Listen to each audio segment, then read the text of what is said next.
तो चलिए आज बात करते हैं एक ऐसी कहानी की जिसमें परिवार है, बेशुमार दौलत है और एक ऐसा खतरनाक झूठ है जो सबकी जिंदगियां तबाह कर देता है।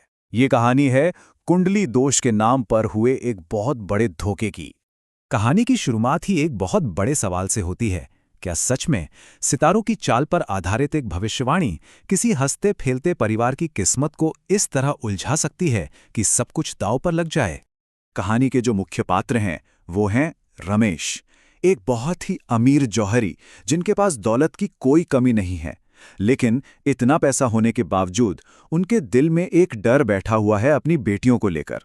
एक ऐसा डर जो उनकी सारी दौलत पर भारी पड़ रहा है। और इस सारे डर और परेशानी की जड़ है कुंडली दोष। जी, एक ज्योतिषी ने उन्हें बताया है कि उनकी बड़ी बेटी संध्या की कुंडली में एक ऐसा भयानक दोष है कि उससे शादी करने वाले लड़के की जान को खतरा होगा। अब आप सोचिए, इस एक बात ने पूरे परिवार की खुशियों पर जैसे ग्रहण लगा दिया है। अब रमेश की दो बेटियां हैं और दोनों एक दूसरे से बिल्कुल अलग। बड़ी बेटी संध्या इस दोष के बोझ तले दबी रहती है, वही छोटी बेटी रानी थोड़ी बेफिक्र है और उसकी अपनी एक दुनिया है जिसमें वो राजू नाम के एक लड़के से प्यार करती है।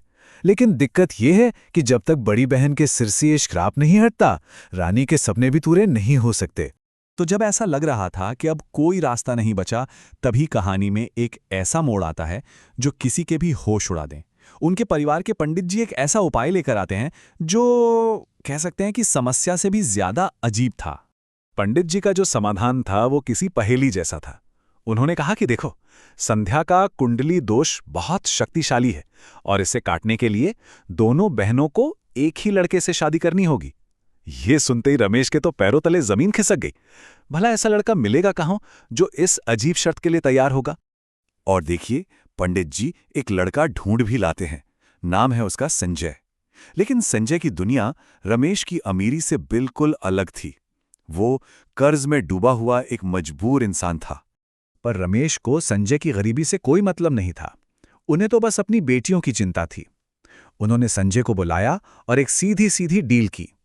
मैं तुम्हारा सारा कर्ज चुका दूंगा, बस तुम मेरी बेटियों को हमेशा खुश रखना। अब दौलत का ऐसा ऑफर संजय भला कैसे ठुकराता? उसने फौरन हाँ कर दी। दूसरी तरफ इस शादी के लिए रानी को अपने प्यार की कुर्बानी देनी पड़ती है। वो अपने पिता और परिवार की खुशी के लिए राजू से रिश्ता तोड़ लेती है।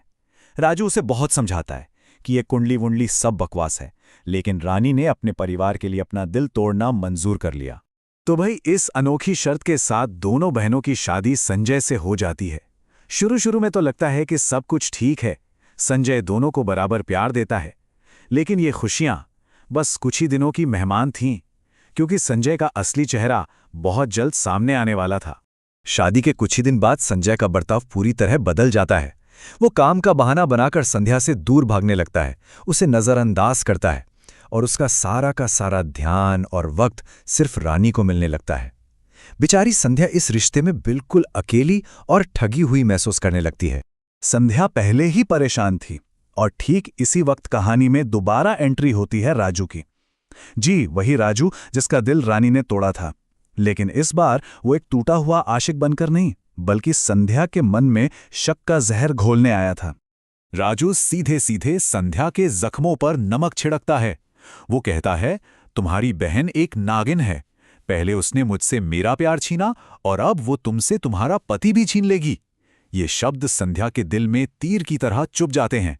राजू की बातें तो उसे परेशान कर ही रही थीं, लेकिन उसका शक यकीन में तब बदल गया जब एक रात उसने अपनी आंखों से देखा कि कैसे संजय सोने का झूठा नाटक करके उसके कमरे से निकला और सीधा रानी के कमरे में चला गया। बस यही वो पल था जब संध्या का विश्वास चकनाचूर हो गया।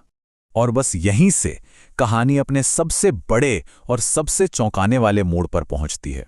अब पर्दा उठने वाला था उस झूठ से जिस पर इस पूरे परिवार की नींव टिकी हुई थी। तो सवाल यह है कि इस कुंडली दोष के पीछे की असली कहानी आखिर थी क्या? क्या यह सच में सितारों का कोई खेल था या फिर किसी की सोची समझी साजिश? सच तो यह है कि संध्या की कुंडली में कभी कोई दोष था ही नहीं।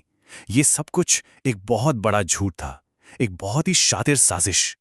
जी हां, और इस पूरी साजिश का मास्टरमाइंड कोई और नहीं बल्कि संजय खुद था। उसी ने पंडित को पैसों का लालच देकर ये कुंडली दोष की झूठी कहानी बनवाई थी। उसका एक ही मकसद था, रमेश को बेवकूफ बनाकर उसकी दोनों बेटियों से शादी करना और उसकी अरबों की जायदाद पर कब्जा जमाना। लेकिन अब जब ये घिनौना सच सबके सामने आ चुका है तो कई सवाल खड़े होते हैं। क्या संजय को अपने किए की सजा मिलेगी? और क्या संध्या और रानी इस धोखे से कभी उभर पाएंगी? ये कहानी हमें अंधविश्वास और लालच के अंजाम पर सोचने के लिए मजबूर कर देती है, जिसका जवाब शायद हमें कहानी के अगले हिस्से में मिले।